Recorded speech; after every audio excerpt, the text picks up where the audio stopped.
भाई आजकल मार्केट में बाहर आई हुई है गोभी की। एकदम ताज़ा बंधा हुआ फूल मिलता है गोभी का कि देखते ही खरीद लेने का मन करता है।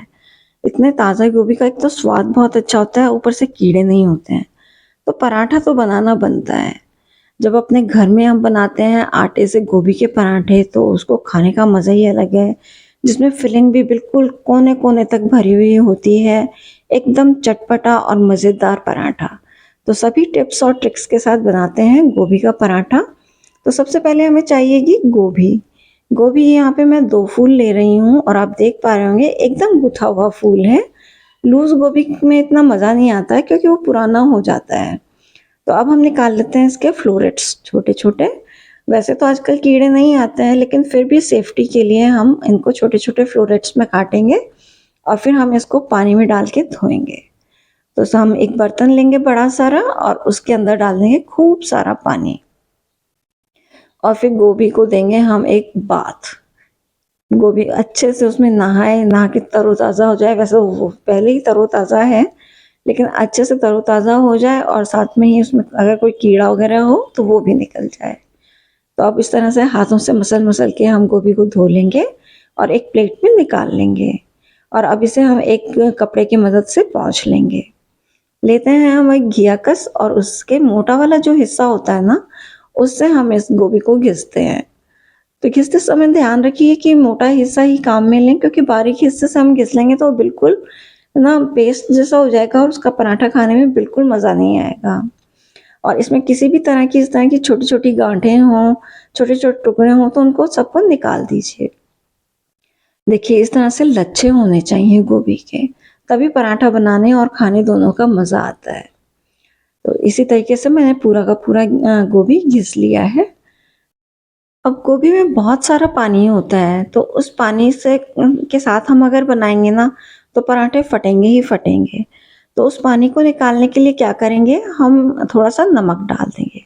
लगभग 1 चम्मच के करीब मैंने नमक डाल दिया है और उसे गोभी में अच्छे से मिक्स कर दिया है। 10 मिनट के बाद देखिए ये बिल्कुल मुरझा-सी गई है गोभी, जो पहले खड़ी-खड़ी सी गोभी थी ना, वो मुरझा गई है। और अब हम इसे इस तरह से मुट्ठी में लेंगे और दबा-दबा के इसके पूरा पानी निकाल देंगे। देखिए कितना सारा पानी निकलता जा रहा है। तो अब देखिए सारी गोभी हमारी घिस के तैयार हो चुकी है, सारे का पानी निकल गया है और ये इतना सारा पानी जो था गोभी में से निकला है। तो ये वेस्ट नहीं है, हम इससे गूँधेंगे आटा, ताकि आटे में भी ना गोभी का टेस्ट आए। तो सबसे पहले एक कपड़ा बिछा लीजिए और उस पर रख दीजिए परात जिसमें आटा है और आटे में डाल दीजिए नमक। आप अपने स्वाद के हिसाब से नमक डाल दीजिए, मैंने यहाँ पे 1.5 चम्मच डाला है। अब इस आटे में नमक को हम अच्छे से मिक्स कर देते हैं और जो हमने गोभी का पानी निकाला था ना, उसको गुनगुना गरम कर लेंगे। गुनगुने पानी से हम जब आटा गूँधेंगे ना, तो बहुत अच्छा आटा गूँधता है और वो है ना बेलने में भी दिक्कत नहीं करता है। तो लीजिए ये सारा का सारा पानी मैंने इसमें डाल दिया है और अब इसको पूरे आटे के अंदर हम मिला लेंगे। आटा मुझे थोड़ा-सा कम लग रहा था तो मैं थोड़ा आटा और ले लिया है और अब हम धीरे-धीरे पानी डालते जाएँगे और एक नरम डो लगा लेंगे। किसी भी फिलिंग का पराठा बनाना है तो आपको बिल्कुल नरम डो लगाना चाहिए, ताकि हमें ज़्यादा प्रेशर नहीं लगाना पड़े आटे पे। ये लीजिए हमारी गोभी भी तैयार है, इसमें डाल देते हैं हम 1.5 चम्मच के करीब नमक। तो नमक फिर से मैं आपको कह रही हूँ, आप अपने टेस्ट के अकॉर्डिंग डाल लीजिएगा। और अब डालते हैं मिर्ची, 1 चम्मच लाल मिर्च पाउडर और आधा चम्मच डाल देंगे गरम मसाला और 1 चम्मच भरकर डालेंगे अमचूर पाउडर। आप चाहें तो चाट मसाला भी डाल सकते हैं अगर अमचूर पाउडर नहीं है तो। और ये मैंने डाल दिए हैं 2 बारीक कटी हरी मिर्च। ये बहुत तीखी वाली हरी मिर्च है भाई, पराठा अगर चटपटा नहीं हो तो मज़ा नहीं आता खाने का। और मैंने डाल दिया है थोड़ा-सा अदरक कटा हुआ बारीक और बारीक कटा हुआ ही हरा धनिया डाल दिया है। तो हरा धनिया भी आपकी इच्छा हो उतना डालिए, सर्दी का मौसम है, खूब हरा धनिया आ रहा है। तो अब हम कर लेते हैं मिक्सिंग। लीजिए हमारा मसाला भी बिल्कुल तैयार हो गया है। अब बनाना शुरू करते हैं हम पराठा। 10 मिनट का रेस्ट हमने आटे को भी दे दिया है। तो इस तरह से एक बड़ी सी लोई बना लीजिए, फिर उसके ऊपर रखिए फिलिंग। खूब सारी फिलिंग रखिए भाई, पराठा खाने का मज़ा तभी है जब फिलिंग उसमें अच्छे से भर के हो। तो इस तरीके से जैसे हम साड़ी में प्लेट लगाते हैं ना, उसी तरीके से हम आटे की भी प्लेट लगाते हैं और उसको सारी प्लेट्स को एक साथ जोड़कर हथेली से दबाकर पलोथन लगाकर बेल लेते हैं। तो मेरी बेटी कह रही है कि देखो आपने ना जब प्लेट लगाई तो आपका तो हाथ आ रहा था बीच में। तो मैं आपको अगले पराठे में फिर से बताऊंगी अपना कैमरे का एंगल चेंज करके। तो लीजिए देखिए, बिल्कुल हल्के हाथों से हमने अपने पराठे को बेल लिया है। तवा भी हमारा गर्म हो गया है, तो डाल देते हैं हम तवे पे पराठा। एक साइड हमारी सिक गई है तो हमने दूसरी तरफ से कर दिया है, दूसरी तरफ देख लेते हैं सिक गया है तो हम इसे वापस पलट देते हैं। और अब हम लेते हैं ऑयल 1 चम्मच भरकर और उसको डाल देते हैं पराठे पे। मैं यहाँ पे रिफाइंड ऑयल का यूज़ कर रही हूँ, आप चाहो तो सरसों के तेल का भी यूज़ कर सकते हो, क्योंकि जो मसाले वाले पराठे होते हैं ना उसका मज़ा तेल से ही आता है, घी से ना बनाएं। घी से सिर्फ प्लेन पराठा ही अच्छा लगता है। तो इस तरीके से आप पलट पलट कर चम्मच से तेल लगाते जाइए और चम्मच के पीछे वाले हिस्से की मदद से दबाते जाइए। जैसे आप दबाओगे ना तो वो बहुत कुरकुरा होता जाएगा और फिलिंग अंदर तक सिक जाएगी। और इस तरीके से फिर से मैंने इसको पलट दिया है। आप देख पा रहे हैं कितना क्रिस्पी पराठा बना है, क्योंकि ये घर का आटा है जो थोड़ा मोटा पीसते हैं हम। तो मोटे आटे के पराठे जो ना फट तो जाते हैं लेकिन उनको खाने का मज़ा अलग ही होता है। इतना क्रिस्पी और करारा बनता है पराठा कि आप ना 1 पराठे या 2 पराठे पे तो रह ही नहीं सकते हो, गारंटी है इस चीज़ की। तो लीजिए हमारा पराठा बिल्कुल तैयार हो गया है। तो जहाँ आपको लगे कि तेल कम लग रहा है, थोड़ा सा तेल और डाल दीजिए। बहुत ज़्यादा नहलाना नहीं है पराठे को, बस इतना लगाइए कि जिसमें पराठा अच्छे से सिक जाए। तो हमारा कुरकुरा मज़ेदार चटपटा सा पराठा बिल्कुल बनके तैयार हो गया है। तो अब हम निकाल देते हैं इसको अपने कैसरोल में। अब मैं आपको दूसरा पराठा दिखाती हूँ कि किस तरीके से बनाते हैं। अब मैंने अपने कैमरे का एंगल चेंज कर लिया और स्लैब पे कैमरा रखा है। तो सबसे पहले इस तरह से एक बड़ी सी रोटी बेल लीजिए, मोटी रोटी, और इस पर रख दीजिए खूब सारी फिलिंग। आप देखिए कितनी सारी फिलिंग रखी है मैंने, क्योंकि पराठा खाएं तो उसमें मज़ा आना चाहिए पराठे का।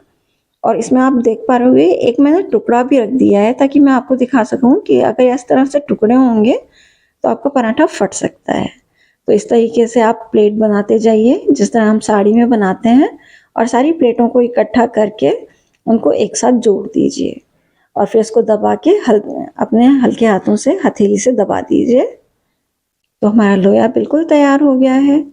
अब इसको हमने आटे में डिप किया और अब इसको हम बेल लेते हैं। बेलना भी बिल्कुल हल्के हाथों से है, प्रेशर बिल्कुल भी अप्लाई नहीं करना है। देखिए कितने आराम से बिल जा रहा है।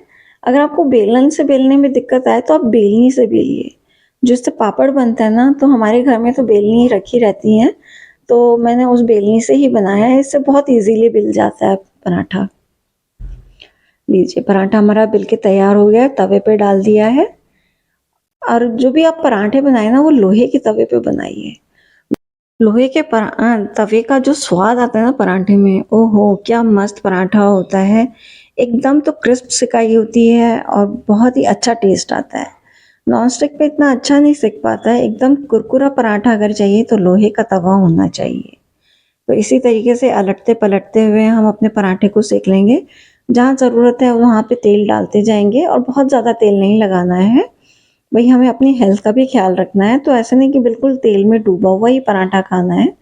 हल्का हल्का तेल लगाते जाइए और पराठे को पलटते जाइए और चम्मच की मदद से या फिर पलटे की मदद से आप धीरे धीरे करके सेकते जाइए। तो इस तरीके से एक बहुत ही मस्त करारा और चटपटा सा पराठा बनके तैयार हो जाएगा। तो आप ये रेसिपी ज़रूर ट्राई कीजिएगा, और अगर रेसिपी ट्राई करते हैं तो मुझे कमेंट बॉक्स में ज़रूर से लिखिएगा कि आपको ये रेसिपी कैसी लगी और आपका पराठा कैसा बना। तो देखिए हमारा पराठा बिल्कुल बनके तैयार हो गया है। अब हम इसे भी निकाल लेते हैं एक प्लेट पर। बेटी भी मेरी कह रही है कि अब दे दो फटाफट से, नाश्ते का टाइम हो गया है। तो अब मैं उसके लिए नाश्ता भी लगा देती हूँ। उससे पहले मैं आपको दिखा देती हूँ कि देखिए इसमें फिलिंग किस तरह की बनी है। ये हमारा दूसरा पराठा भी बिल्कुल बनके तैयार हो गया है। आप देख पा रहे होंगे कि एकदम क्रिस्पी पराठा बनके तैयार हुआ है। और ये देखिए फिलिंग भी मैं आपको दिखाती हूँ, हर कोने में फिलिंग पहुँची है हमारी।